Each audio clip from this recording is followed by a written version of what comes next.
Welcome back guys, CryptoFly channel, another tutorial video how to work with TradingView tools, and today we'll talk about Fibonacci circles. Let's dive in. I already made a post about Fib retracement, trend-based Fib extension, Fib channel, Fib time zones, Fib speed resistance fan, trend-based Fib time, and the Fib speed resistance arcs. So I highly recommend you go and check all of that series. Today we'd like to talk about Fib circles, and like I explained it before, for me personally, and I guess for many other traders, all of that tools, it's totally subjective tool because I already showed you the example. So on different time frames, we can use that tools in different ways, right? Because some trader will use that like a starting point, another trader use this as like a second point, so someone will wait this like a second point. So everything absolutely totally subjective, and there is no 100% rule how you can use it and how you should use it. So you have to adjust to your vision of the market, your vision of the chart. That's why I would like to show you just technical side how you can use it, and maybe you can play out on the back test and check.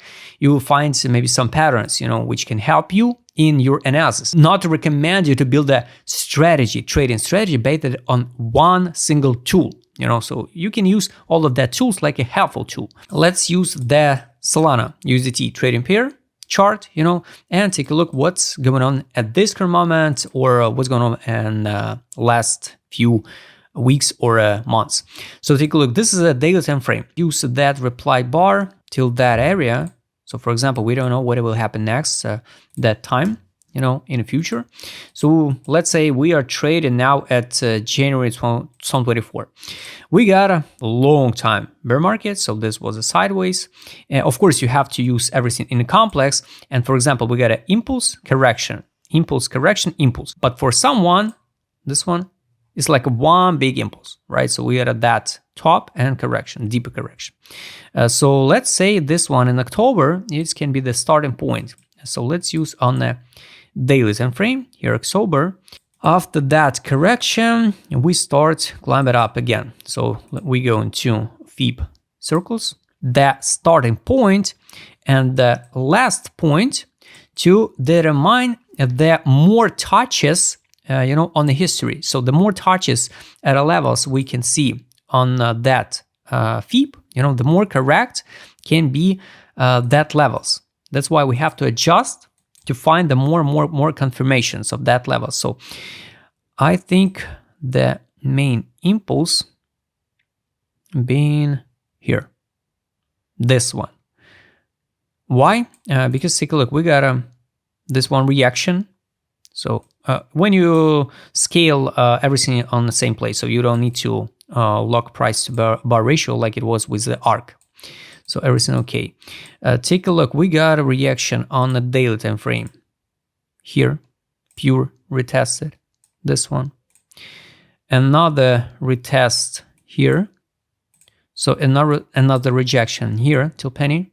Another support here. Then we gotta add that arc few retested, then a reaction like support here, here. As more touches you find it, the more confident you will be that starting point and this last point is correct. All these circles give us information like confirmations of the previous price reaction. So yes, we can confirm basically that circles are correct, and based on that circles, we can wait some reaction on the next one. And of course, in the settings, you can adjust your Fib up to you. You can use the levels by Fib, this one, and the levels or by percentage, that one. All right, so we can close. Technically, we know the price and the candles always going on the right side, right? So we can see some reaction at this level, And how we can know, are we drop it down to test, for example, by time here in February 2024 at the bottom at $56 or at 34, or we go and test at 128 or at 149 at the beginning of February, we can use just a basic logic, you know. So this is a liquidity pool. Here's liquidity pool, got it. And like in video about arcs, I already showed you. So this one, let's mark the day by vertical line. Everything on the market is just possibilities, right? We can't know the future. Nobody knows the future. No one instrument will give you the 100% sign of the future price movement. No, we just work with possibilities. Everything can happen in any single moment in the world, just globally. So this is potential continuation of the uptrend, and we can say, let's say February 10, we can retest 125 because this liquidity pool, this is the circles, you know, and also we can say, we sweep it that low. So that liquidity, we sweep it. So we can retest it again in February 16, retest it again that low. So we get 2K points by dates and by price. So let's take a look how it's playing out. And we understand the logic. So we are in the uptrend. So we got an impulse correction, and maybe we're going for continuation because of seasonality, because of cycles, you know, and the trend on Sol. And of course, at that time, we got a like hype around the Sol meme token, recently driven by meme token. So we climb it up. So here's the date. No, we're not hitting that price target.